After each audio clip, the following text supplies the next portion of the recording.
Well, good evening, everyone, and welcome to this very important webinar. Uh, my name is Rabbi Gary Zola. I am a member of the faculty of the Hebrew Union College here in Cincinnati and director of the American Jewish Archives. You know, friends, there's a very important and famous verse from the scriptures. I'd like to begin with that this evening. I'm going to read it first in Hebrew and then in English, so don't get scared. The Hebrew goes like this: Lo ta'asu aval b'mishpat, lo tisa p'nei dal, v'lo tehedar p'nei gadol, b'tzedek tishpot amitecha. And in English, that phrase means, you shall commit no injustice in judgment. You shall not favor a poor person or defer to a great man. You shall judge your fellow with righteousness. And that is from Leviticus chapter 19, verse 15. I think what brings us all together to this important webinar is a feeling that we need a criminal justice system in our nation that acts from righteousness and is fair to all. And so this is what has brought us together this evening for this important and informative webinar and conversation. As you know from the signs and from the advertisement, this webinar is being sponsored by EquaSion. EquaSion is an interfaith organization that was formerly known as Bridges of Faith, Trialogue. It's a nonpartisan civic organization founded on the principles of interfaith dialogue that works to this effort works to develop educational and community service programming that is aimed at fostering greater understanding and respect and compassion and inclusion and engagement for all people and all the faith communities in greater Cincinnati and beyond. One brand new program of EquaSion is entitled A Mighty Stream. This is a special initiative, which is a collaborative interfaith effort that began immediately after the killing of George Floyd this past summer, and that prompted a spiritual reawakening of our moral imperative to respond to the injustices of all people, and that we must do this as people of faith. So this project, The Mighty Stream, will mobilize the strength of, we hope, more than 30 distinct faith communities here in our greater Cincinnati area that represent 13 world religions. And we intend to do that as a coordinated and collaborative civic action effort. And our goal is to do what we can as a faith community to remediate racial inequities. So tonight, this program is also, as you see, in partnership with the Ohio Justice and Policy Center. And in a minute, I'm going to leave it up to the executive director of that center to tell us a little bit more about the Ohio Justice and Policy Center. And now, without any further delay, we are going to have first presentations and some comments by our panelists, and then we hope there'll be time for questions. That's what we expect as we get towards the last part of our webinar. We have all agreed, all of our panelists, that we're going to be a little informal, and Zola is not going to read a long introduction for each of them, although they deserve it. So I'm just going to introduce them. First, David A. Singleton, who is currently the executive director of the Ohio Justice and Policy Center. Raquel H. Smith, who is the executive director of the Urban League's Center for Social Justice, and Dr. Zaria F. Davis, who is a senior associate with the Pretrial Justice Institute. And I've asked each one before speaking if they'd like to say a few more words about themselves. And with that, I think I've spoken enough. So David Singleton is next in line. And David, if you please. Well, thank you so much, Rabbi. And to Raquel and Zaria. It's so much of an honor to serve on this panel with you. Good evening to everyone. I'm the executive director, as the rabbi said, of the Ohio Justice and Policy Center. And in a moment, we are going to play a short video for you to watch, because that video is going to tie into some things I want to say about race and racism in our criminal legal system. But first, I'd like to tell you a bit about the Ohio Justice and Policy Center, because it's going to set the context for the video that you're going to watch. OJPC is how we're known. OJPC has been around for 24 years, and we are a public interest, nonpartisan law office that works to transform our criminal legal system into one of justice. Although we're headquartered in Cincinnati and we have a second office in Columbus, our work is truly statewide. We provide free representation to formerly incarcerated and incarcerated people, and we work primarily in 4 areas, including at the policy level. And those 4 areas are: first, we are working to safely and substantially reduce our prison population in the state of Ohio. And we're primarily doing that through a project called Beyond Guilt, which identifies overpunished people who have served a long sentence already and who have rehabilitated themselves and can safely be released. Second, we represent people who face enormous barriers, legal barriers, once they are released, in terms of getting employment, getting housing, pursuing their education. And we work as hard as we can to remove those barriers for folks. Third, we provide representation to incarcerated people who face awful, horrible abuses of their civil and human rights while incarcerated.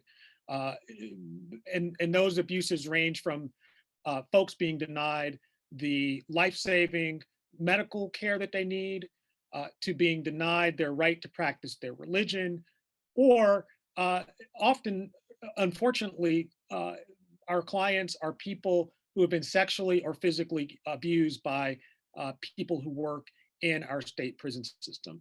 And lastly, with a lot of partners, we are working to improve police community relations, primarily in Cincinnati.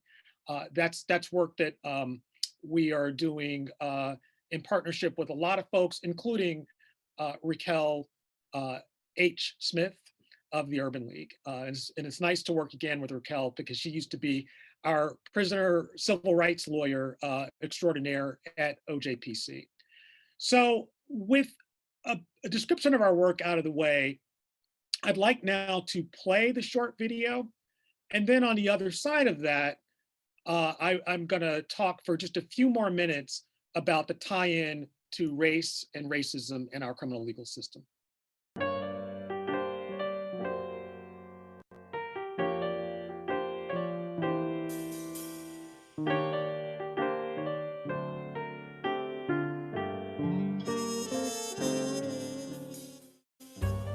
And when they come out to the same thing. No one's there for them, no one's helping them, so they're gonna go back to what they know best, or what they used to.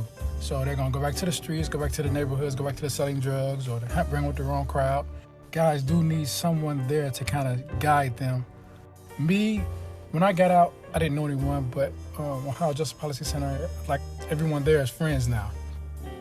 Everybody was helpful. They opened up all the doors. I mean, they showed me the way. My name is Angelo Robinson. I was incarcerated for 22 years and 5 months. I was recently released August 1st. Ohio Justice Policy Center got me out. I am free. They helped me get employment. They helped me get on my feet. I appreciate it. A little bit about Angelo before I pull up the slide. Angelo served time for murder. And the murder, the killing happened as he was selling drugs, and he accidentally, as he was being robbed, shot his friend, and she died.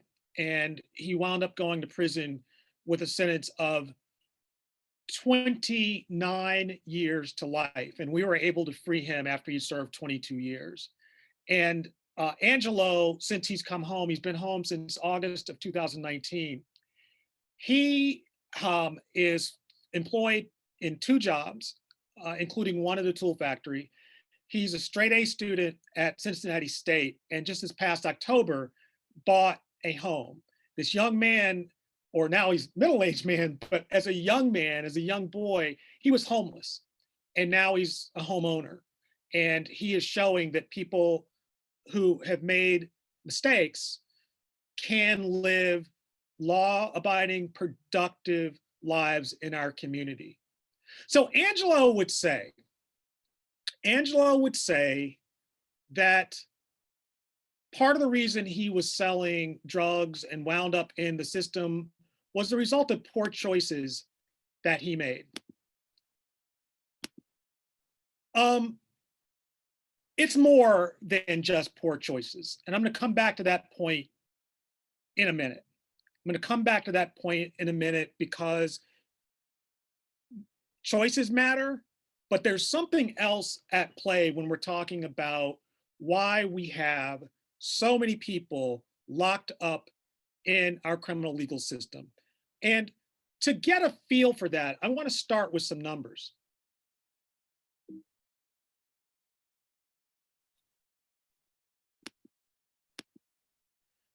$2.3 million people. That's the number of people in the United States currently either in prison or jail. 2.3 million human beings. And this problem of mass incarceration, which is what it's become known as, mass incarceration. The United States is the world leader. That 2.3 million that I told you about, well, think about it this way. In the United States, we make up 5% of the world's total population, and yet 25% of the world's incarcerated population. Let that sink in for a moment. 5% of the world's total population, 25% of the population worldwide of people behind bars. And here's another number for you. China is 3 times bigger in population than the United States, yet has 3/4 of the people incarcerated than we do. Think about that number. This chart that you see shows the leaders in terms of incarceration rates. And this chart just focuses on the United States and other founding NATO countries, but also includes Ohio, just for comparison purposes. We lead the world in incarceration rates. We incarcerate just under 700 out of 100,000 people in our population. Ohio on this list is second at 679 people incarcerated per 100,000. Some of you are probably wondering, well, what about China? Surely they've got a higher incarceration rate, or Russia. Well, Russia has just under 600 of its people per 100,000 incarcerated, and China is 100 people per 100,000 incarcerated. We have a serious problem in the United States of America in terms of locking up its people. We are addicted to incarceration. Just some more numbers before we talk about race. Nearly 5 million adults in the United States are on probation or parole supervision. More than 90% of incarcerated people are going to come home. They're going to come back to their families and communities. And the reason why that number matters is we ought to care about what happens to people when they come home. We ought to care about the opportunities that they're going to have when they are back in the community, because it's in all of our interest for them to succeed. And it shouldn't just be in our interest. It's the right thing for us to care about people who are coming back home to the community. And it is also the right thing for us to care about people who are locked up. And just to give some perspective on Ohio, 1 in 6 Ohioans has a criminal record. 1 in 6. All right, let's talk about race. This chart always, when I see it, chills me to the bone. 1 in 3 Black men will be imprisoned at some point in their lifetime. 1 in 3. That hits home to me personally because my brother was incarcerated. And, you know, my dad wasn't, I haven't been, but my brother was. 1 out of 3. And you compare that to 1 out of 17 white men, 1 out of 6 for Latino men, and then you see the numbers for women. Let's not forget the women. 1 in 18 Black women compared to 1 out of 111 white women compared to 1 out of 45 Latinas. And in case you're wondering about the complexion of Ohio's prison population, we have about 45,000 people now locked up in our state prison system. Black people make up 13% of Ohio's population total, statewide. And yet 45% of the state's prison population. White people make up 81% of our state population in total, but 51% of the prison population. Blacks are way overrepresented in the prison system. Whites are way underrepresented in the state prison system. And let's talk for just a minute about what happens to you after you have a criminal record. And let me give you another number just to sort of drive this home. There are over 1,000 laws on the state of Ohio's books that restrict the ability of people with criminal records to work in certain industries or fields or hold professional licenses. Think on that for a moment. Over 1,000 laws. Now, when I ask, what is the aftermath of a criminal record? I think you get the picture. The aftermath is it can be very difficult for folks to succeed when they have all these barriers that make it so difficult to just live, and to provide for their families.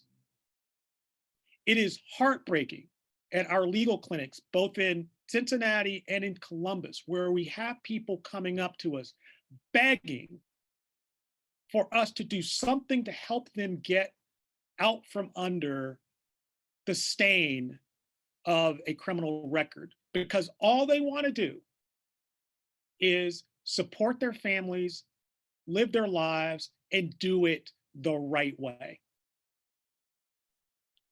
And because Black people are overrepresented in our criminal legal system, not just nationally, but in Ohio, this aftermath of a criminal record, these what we call collateral consequences, but really that's a euphemism. These are punishments, additional punishments that people face once they've paid their debt to society and are back in the community. These laws that say you can't, for instance, you may not be able to get a barber's license if you've got a felony conviction, or you want to get a real estate license. Well, good luck if you've got a criminal record. Those laws hit people of color disproportionately because people of color, particularly Black people, are overrepresented in our criminal legal system. So my co-panelists and I are going to talk more about the why of these disparities. But I want to just offer a few thoughts before turning it over to my co-panelist. The first is, this is so much more about people making bad decisions. I am sick and tired of hearing people say, if only your clients would make better decisions, Mr. Singleton, they wouldn't be in the criminal legal system. Because the reality is that there are social forces, particularly racism, that explains a lot of what is happening. When we think about Angelo Robinson and the fact that in 1997, at age 21, he was selling drugs to support himself when his incident happened and he accidentally killed someone. You can draw a line from Angelo Robinson all the way back to 1619, when Africans were put in slave ships and endured the Middle Passage on that long journey to the United States to be enslaved people.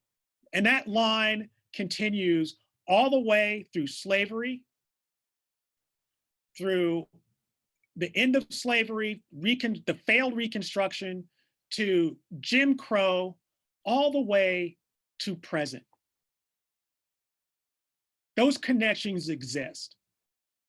And we are foolish if we don't recognize the connections. The second thing that I want to say is that some of what we see in terms of these disparities has a lot to do with policing, and particularly over-policing communities of color. And where we're talking about communities that, to go back to the connection to slavery and post-slavery, communities that have been shut out of opportunities, economic opportunities, and left with nothing in some instances to do but commit crime. And those communities are over-policed, and yet communities that are more affluent, where people also commit crimes, those crimes go ignored. And there is study after study that shows that Black and white people use drugs at the same rates, but you're twice more likely to be hauled into the system, this criminal legal system, if you are Black than if you are white. We all know that's true. And if you don't know it's true, you're learning it now. That is the reality. And some of that has to do with over-policing and also bias policing, racially biased policing. And so the last thing I want to say is, if we are serious about doing something about these disparities, we have to connect the dots in terms of the reason why people are in the criminal legal system. Some of it has to do with structural issues involving racism, lack of opportunity. It also has to do with over-policing. It probably has to do with many other things that we're going to talk about. But we've got to make those connections. We can't ignore them. And we have to realize that we are talking about human beings. Angelo Robinson's a human being. Every single person that OJPC represents is a human being that deserves to be treated with dignity and respect, not written off because of the worst things they've done, but defined by the best thing they have to offer. And I'd like to now kick it over back to you, Rabbi, so you can bring in our other panelists. Well, first of all, I want to thank you, David, really for such a comprehensive and, you covered a great deal of ground, important ground in a short time. So we want to, yes, really, Raquel and Zaria, please, first of all, I think we want you to respond to what we've just seen and get your wisdom. But as you do that, tell us a little bit about your work so people understand how you're engaged right now in this important effort. Raquel, why don't you start, and then Zaria, you'll join in. I have like an emotional response to what I saw. And that is coming from somebody who has been steeped in this work, probably from the point at which I graduated law school, right? I have an emotional response because when David goes through those stats, they're talking about me and my family and the people that I love. And it is, I think that Black folk are so used to really navigating this world despite the racism that, and it's a defense mechanism, right? So we have to figure out some way to move through this world without the burden of what we just saw. And seeing it all together, it's like,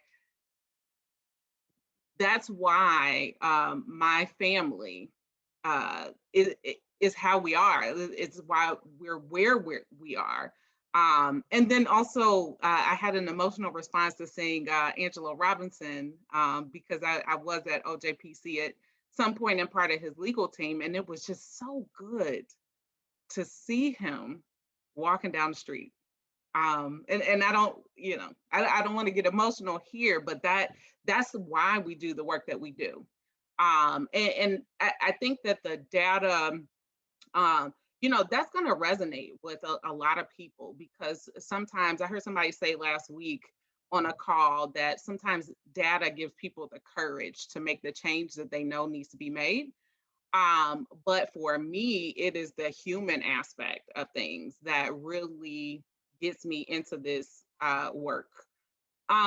So the work that I'm doing now, as David mentioned, we were colleagues at OJPC, and now I'm executive director of the Center for Social Justice, which was really launched last summer in response to the social unrest that we saw across the country and the killings of George Floyd and Breonna Taylor, and this national call to action for police reform and accountability. One of the things that we know here in Southwestern Ohio is that we are heavily policed. We have 45 law enforcement departments just in Hamilton County. That means the likelihood that those statistics that David just put out there, the likelihood of that those statistics will affect us is super high, because every municipality you drive through has a separate law enforcement department. And I think that part of the reason why we exist is because most of us don't know what's happening outside of the city of Cincinnati. Not from a data perspective, we know from an anecdotal standpoint, but there are unnecessary contacts happening with law enforcement officers that are leading to those statistics that David just went over that we need to eliminate. Not only is it a way for Black and brown people to be fast-tracked and matriculate through the criminal legal system, but also it often, it disproportionately for us ends up being some type of use of force, or someone ends up being substantially harmed or killed. So one of our focuses, our policy focus, is working with police departments and communities to eliminate racial profiling, to stop those unnecessary contacts in the first place, to reduce the uses of force against Black and brown people, really everybody, but particularly Black and brown people, to hold police accountable when we know that they've engaged in misconduct. We know that they've done something wrong. And then 4, to really develop community oversight bodies, community members that are going to oversee police in their own neighborhood, in their own municipality, because that's where the power really is. We can, as an organization, want to advance change in a certain area, but it's really up to the people that vote for them and vote for their bosses to demand that change. And we want to be able to support communities through that too. So, we plan to do that, and we are engaging in that work in a lot of different ways. But you can't escape the fact that you can't separate police reform work from reforming the rest of the criminal justice system. And when I look at, again, the data that was presented today, I am even more convinced that, as my son would say, throw the whole system away, throw the whole thing away. I think that we really have to reimagine what we consider or how we approach public safety, right? Because to incarcerate that many people, you have to sink billions of dollars into that industry. And the criminal legal system is the only system where we don't require a return on that investment. Like, do you feel safer?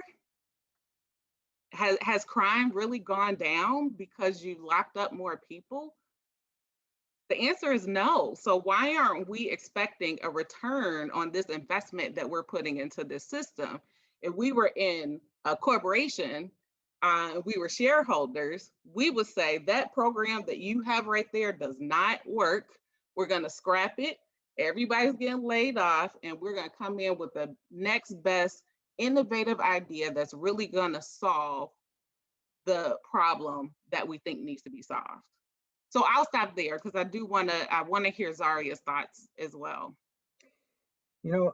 Zaria, before you begin, I want to just put a word in for, we do have, all of you have a Q&A button, and while we go through it, people can ask questions. Actually, David and Raquel and Zaria, there was already one interesting question, but maybe David, it would be worthwhile just quickly answering, because someone wanted to know about whether or not in your figures that where you delineated where people are incarcerated, did that also include detention centers? Someone was saying there are so many detention centers here in Ohio, and was that in the number, or is that even beyond the number you gave us? Yeah, just briefly, I just finished writing a response to that. Okay. No problem. And just briefly, no, and those numbers make it even worse. That's good to know. That was an interesting question, and it's a way of saying, if you have questions, we'll try to get to them. Zaria, please. Good evening, everyone. It's good to be here with you all. So just starting with the video, for me, watching that video, I feel like I'm in that space a lot of times. As a formerly incarcerated professional in this space, oftentimes I am engaging with people who are going through this process on a regular basis. And when I think about just what I saw and just the fact that this gentleman had an opportunity for a second chance, it makes me think about so many people that don't have that opportunity. I tell people on a regular basis how blessed I am to be in the space that I'm in and to have the opportunity to be a voice, not only for myself, but so many other people who have lived through this system. And as David was talking about, the numbers are just ridiculous. And the fact that we have so many people that are coming home, but live in a perpetual state of being punished is just ridiculous. The collateral consequences alone, because I can speak to them. If anybody ever follows me, I post them regularly as I experience them in my own life. it's insane. And it never allows a person to be fully restored. So oftentimes you'll hear people say that they're a restored citizen, and I tell them I'm not, because until my rights and my privileges as a citizen are fully restored, I'm still a slave to this country. And so when we talk about, I know someone mentioned in the chat about the 13th, you know, as long as we have these clauses in the legal system to basically say that slavery is still okay, including here in our state, you know, I think that we are going to continue to have these challenges with the criminal legal system. I think about the number of cases that are prosecuted and people get promotions and they get praised for, oh, they took down all these people. And yet you have people who are charged with conspiracy because they answered the phone that day, or they're connected to this person through another person. So I always just think of all the different barriers that especially Black and Brown people face, and the different opportunities that they just don't receive that their white counterparts do. So the work that I do is in pretrial justice, and it is really motivated by my own pretrial experience, to be honest.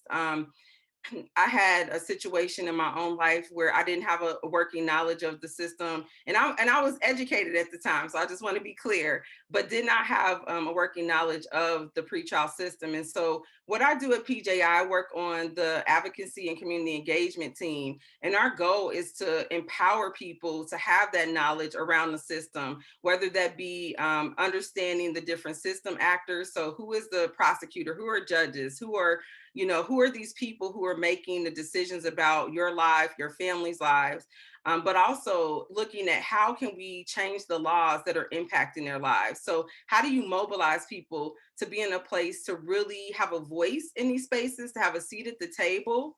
My work really began as a community volunteer with the Hamilton County Bail Group. And from that, it led to my position with PJI because I was actively engaged in that space and advocating. And so for me, this conversation around the racial disparities is something that I'm really passionate about.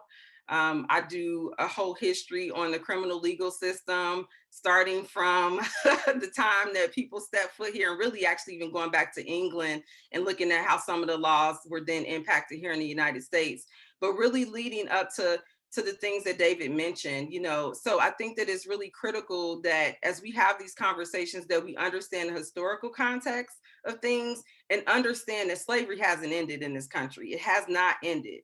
And people are living in this state inside of the facilities as well as outside of the facilities. So I'm glad to be here, excited about just this conversation, and look forward to engaging. Thank you so much to the panelists.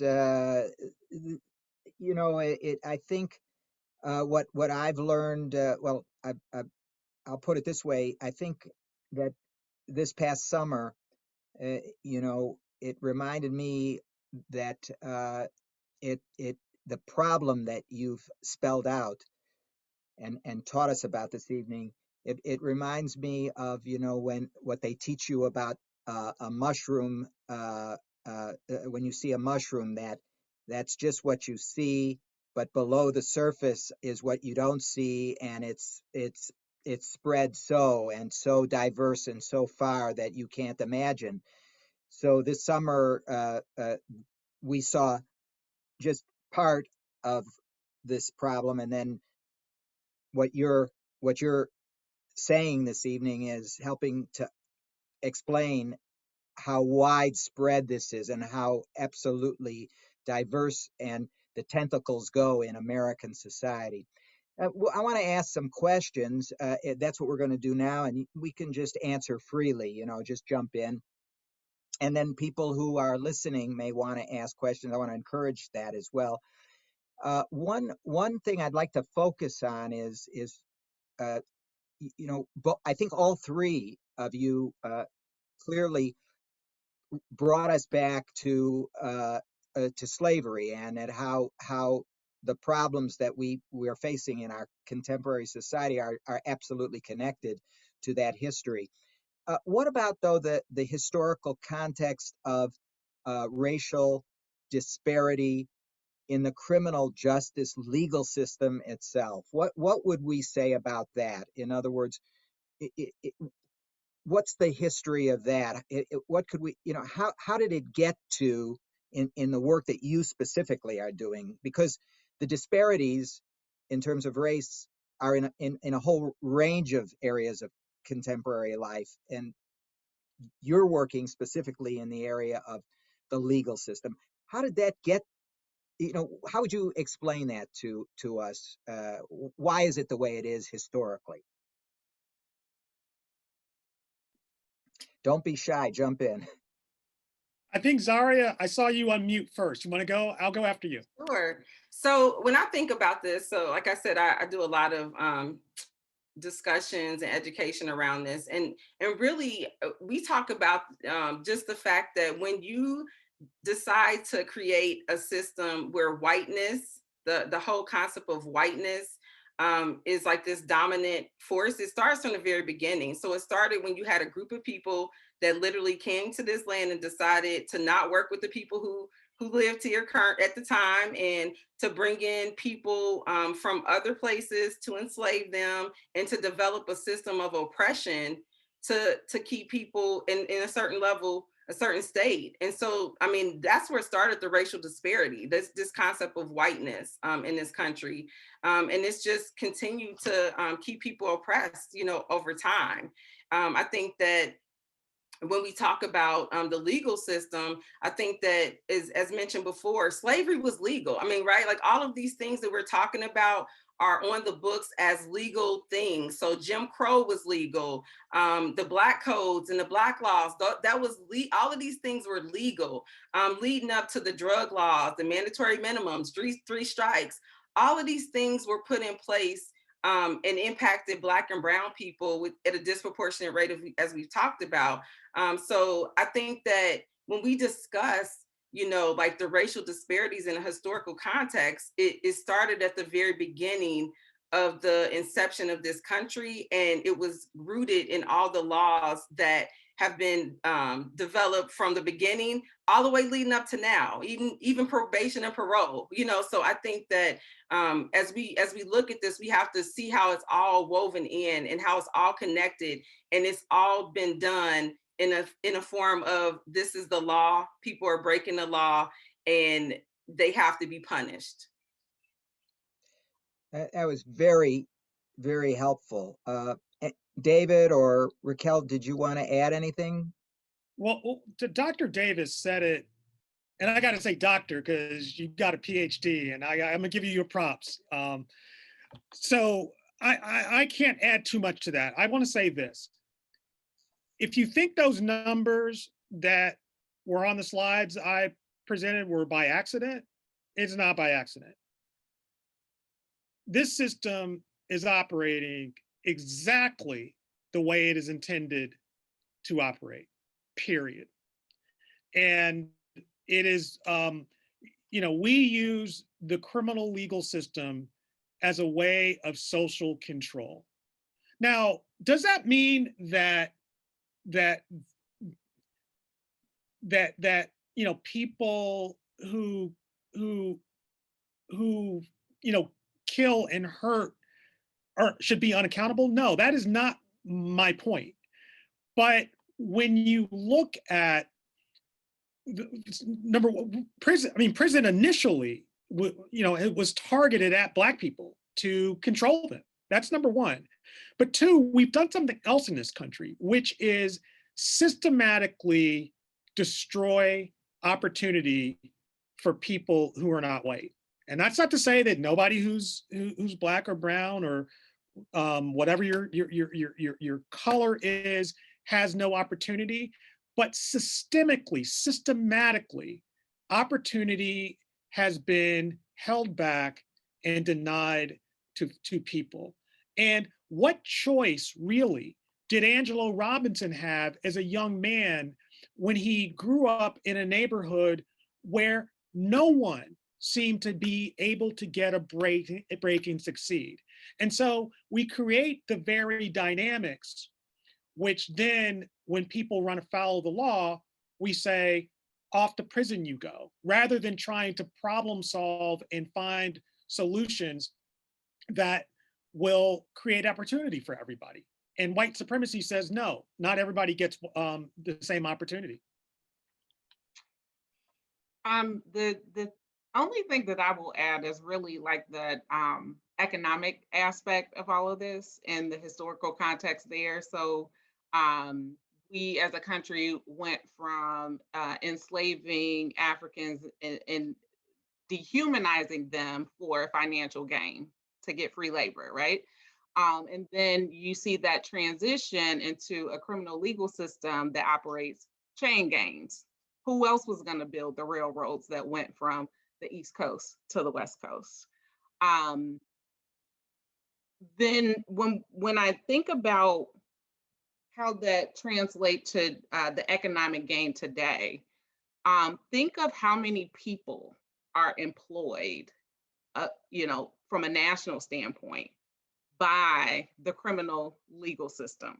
It is a super complex, overly complex system. And at every stage in the process of the criminal legal system, you have a local, a state, and a federal entity that oversees these things. And, anyone from judges to, defense attorneys, even some prosecutors, people are making a lot of money there.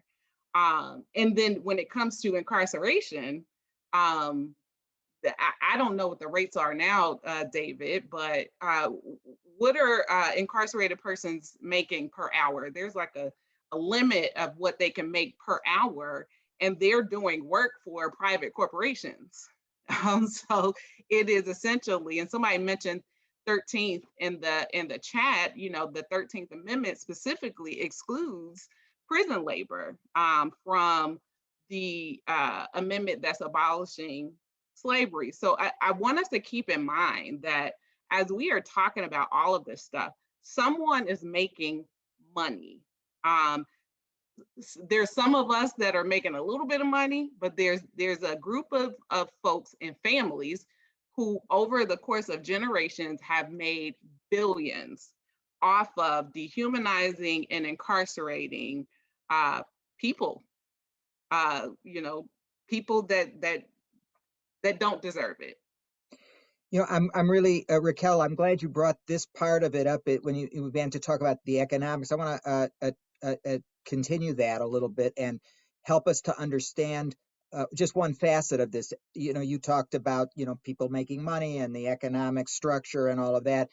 I think anybody who's ever been involved in the criminal justice system knows that all of a sudden you're talking money that's coming out of your pocket, big time. So help people understand when you're dealing with someone like Angelo or other people like that who are facing the criminal justice system. What are the costs to these individuals? Their families, people who have, maybe let's say a modest resources and so forth. What's going on? Help people to understand that a little better. I'm gonna kick that one to either Zaria or David, because I know that both of you can lay it down. Well, I don't know that I can lay it down in terms of like a precise dollar amount, but what I can speak to is how personally devastating incarceration is to the community. I will never forget, as a young public defender, first in New York, but then in Washington, D.C., talking to a young man who I naively thought I can have this conversation with him over McDonald's, where I'd say, young man, all you gotta do is just work hard and you'll be fine. I'm embarrassed to admit I had that conversation with someone, because this 16-year-old young man said back to me, Mr. Singleton, my community has been devastated. He didn't use that word, devastated, but that's what the point he was trying to make. And he said, all of my uncles have been locked up. My brothers have all been locked up. My father has all been locked up. I don't know what else there is to do. And this was a young man who could have been in the Olympics. He was a talented gymnast. And I had him as a client because he kept getting in trouble for selling drugs. And the war on drugs, but also not just the war on drugs, but the intentional neglect. It's not just neglect. It is the targeting of the community and saying, we are not giving you the resources you need to succeed. We are not letting you partake in this thing that is called the American dream.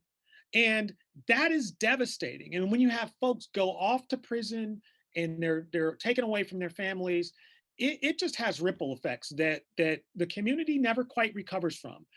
The dollar amount has got to be staggering. I'm not going to guess it, but in human terms, it is breathtaking what is happening to our communities. I would say from a pretrial perspective, one of the things that we talk about is just how one night in jail, right? Just one night in jail can like change a person's life. If you have a parent and they have children and they say they're a single parent, who has their children? I mean, so we talk about like the intersectionality of all these different systems because they all intersect: healthcare, social services, all of these things have an impact in not only that individual, but their families and their communities. So if you have a person that's sitting in a jail and they don't have the ability to pay to get out, first of all, they can't fight their case properly oftentimes, right? Just because of little things. I've worked with people who had proof of like their whereabouts, but it was somewhere else and it wasn't like they could access it because they're sitting in a jail. But the damage that's done, you know, people lose employment, their homes, their children. So, I mean, there's so many. When we talk about cost, right, like it's not always just a monetary type of thing. But the other aspect of that is, as far as in the prisons, I have a colleague who has a husband that's incarcerated. She spends on average $1,000, if not more, a month on phone calls alone, phone calls. And when she told me that, I couldn't even believe it. I was just like, I mean, I remember it was like $6 for a 15-minute call type of thing.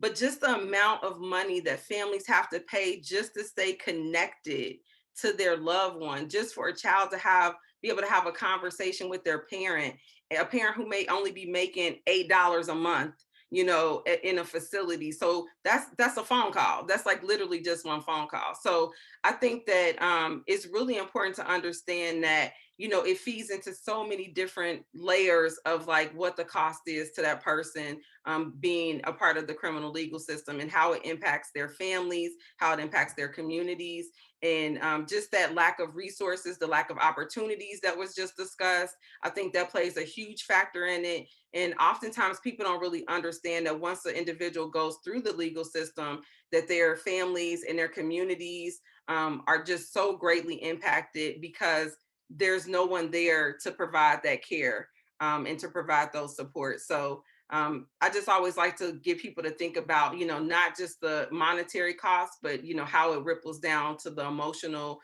and well-being of those individuals as well. You know, we're getting towards our hour, and I'm already seeing a lot of chat and questions about, okay, you know, this is overwhelming. What can we do? What can we do? And you know, this is the whole purpose of this initiative, A Mighty Stream.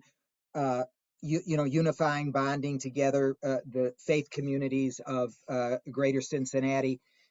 People want to work on this problem. It's a call to action. So let's turn to that now, because we should not leave without at least talking about it. You know, what Dr. King used to talk about, the paralysis of analysis. In other words, if you become overwhelmed, it's so big and daunting, you don't know what to do. So what would you say if for people, how can we champion, participate? Well, I mean, you all three of you are doing the day-to-day, on the ground, important work. Other people, are involved in so many different parts of their lives, but there are people on this webinar who care and want to try to help. So what would you say to them? Each one of you take a crack at that question. I can just say a few brief things. One, I think that community, i.e. voters, have more power than we give ourselves credit for. And I think that we all have the power to collectively change systems, to reimagine what we consider to be public safety, and to vote for alternatives to both policing and incarceration. We just came out of an election cycle, and we have one turning the corner for another one from a local standpoint. And my personal thought is, if candidates, and I don't care what office you're running for, if a candidate is not talking about equity and also reimagining this system that harms so many communities, then I am not voting for them. And I hope that there are political candidates on the call right now, because they are going to be in a position to have that courage to change things. And if they can't even talk about it now, then I'm not going to vote for them. The other thing is, I think that when we talk about reimagining how public safety and our current criminal legal system, I think we absolutely have to center those people directly impacted and let them develop the solutions, because they have been directly impacted. If you have not matriculated through the criminal legal system, then you really don't know. So if you're in a policy making position, you should have your own personal advisory board of people that are coming up with those solutions. And those are the ones you have your marching orders. And I think until we center the people that are directly impacted by injustices in the problem solving, then we're going to keep spinning our wheels and addressing symptoms of the legal system versus looking at the root cause of some of the issues that we brought up today.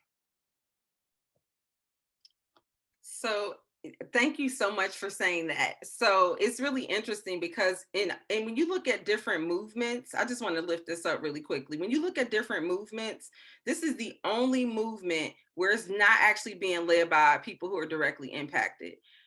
Every other movement that you see that has come up in this country has been led by the people who actually have those lived experiences. But for some reason, with this one, somehow we don't know what's best for us. We don't know the experiences that we went through. So I just want to say thank you for lifting that up. I want to give some really specific things that the community can get engaged in that I'm working with. So I did put in the chat our educational portal, which is the University of Pretrial. We actually do free education for the community if people are interested in learning more about the pretrial justice system and the history that I briefly mentioned. We also do work with the ACLU of Southwest Ohio. There's a Southwest Ohio group as well as a Hamilton County group. So even though you have ACLU of Ohio, there's a specific working group for this region of the state. So I would say just getting educated and learning more, as Raquel mentioned, as far as the vote, as far as local, state elections, court watching programs. So having the opportunity to learn more about the system when that's available. I know we are still dealing with COVID. Really investigating like legislation. There's a lot of stuff that's been put out recently around reform efforts with the criminal legal system. So really like take a deep dive into what's happening here in Ohio. I did host an event yesterday called Day of Empathy, and we talked about a lot of those things. So if you do reach out to me, I can always send that video to share with you. And just really getting more involved in programs like this and getting connected and finding out from various organizations, I think how you can get engaged. When we talk about these various systems, I think that, again, the criminal legal system overlaps in so many. So if you're in other areas, healthcare, social services, just keeping in mind that that is also a crucial piece to this work. And so your voice is important in any of those spaces that you're in. Well, David, I'm going to let you'll have the last word, and then I think we to be avoiding what we call Zoom fatigue will bring our evening to an end. Man, I have to go after these two sisters. I can't really add too much. I want to say this: everything that Zaria and Raquel said, I say amen to that. I would also lift up the importance of community organizing. That has been really critical to the progress we have been able to make in Ohio on a few things. And we've got the Ohio Organizing Collaborative, we've got the Amos Project. Find a way to get connected through one of those vehicles. Anybody who wants to volunteer at OJPC, reach out to me. We've got lots of different ways that we could plug you in, whether it is helping us to bring home people who are overpunished, to helping them when they are in the community overcome some of these barriers that we mentioned. There are definitely ways to partner. And the last thing I want to say is that one of the racist things we have not talked about is the death penalty. And there is a repeal bill that it was just introduced yesterday. I think we have a meaningful opportunity on Ohio to get rid of the death penalty, which is used disproportionately against black and brown people. And so make your voices heard on that. If you want to learn more about how you can plug in our work on that at OJPC, just reach out and we will plug you in. And I just want to thank everybody for listening to all of us and for hearing our perspectives on this important issue. Well, I want to join you in that, and I think on behalf of EquaSion, I think all those who are listening to this really want to go back to your faith communities. You've had some very tangible suggestions made, Raquel. I thought you've made such a compelling argument that we all have a vote. We all are entitled to participate in the democracy in which we are trying to preserve and in which we live, and we can affect change that way. And then David and Zaria offered us actually specific ideas, so they're all out there. In wrapping up, this call to action is in front of you right now on your screen. What you can do: learn and promote learning, advocate for better policy, volunteer, and contribute. Here's a summary, really, of what has just been said. I also want to point out to all of you that the questions and answers, I see it on my computer, at least 31, there may be more. They will be answered. They will be answered and sent out in the follow-up on this particular webinar. So don't think that that they have gone unnoticed. They'll be addressed. And so I guess falls upon me to say another word of thank you. A thank you to David Singleton, to Raquel Smith, to Dr. Zaria Davis for your time and for your wisdom.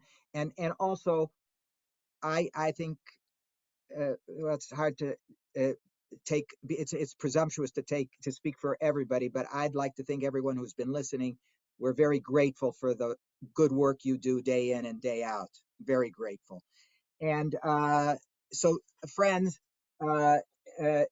remember that these organizations that are in front of you, they are looking for your help and support.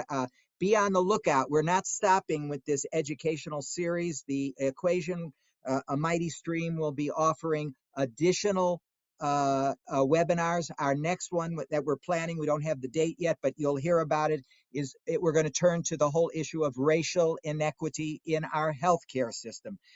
This is also something we've been hearing quite a bit about with regard to the vaccination and also the ravages of COVID. So we are going to turn to that. Reminder that this webinar, in fact, all of the webinars have been recorded, and they will go up and be available on the EquaSion website. That is EquaSion, EquaSion.org. And you can tell others about it, and they can listen to it. So thank you to one and all. We're so grateful that you joined us. And again, to our panelists, we're so appreciative, very appreciative of this excellent evening, very informative. Thank you all, and have a good evening.